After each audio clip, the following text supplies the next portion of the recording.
त्यातलं एक महत्त्वाचं नाव होतं मेहबूब मुजावर. कोण होते मेहबूब मुजावर? मेहबूब मुजावर हे त्यावेळेसचे एटीएस अधिकारी होते. म्हणजे मगाशी जसं मी सांगितलं की एटीएसनं बॉम्बस्फोट झाल्यानंतर तपास कुणी सुरू केला होता, तर एटीएसनं सुरू केला होता महाराष्ट्रामध्ये.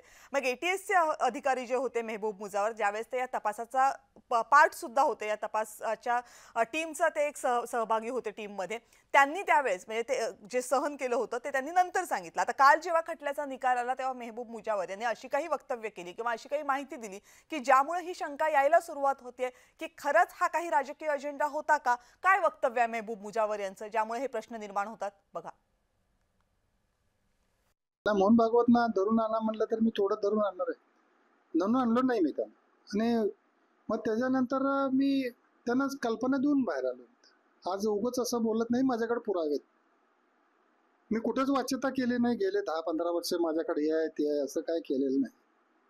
आता तुम्ही विचारताय म्हणून सांगतो, पण हे अतिशय घातक तपास आहे.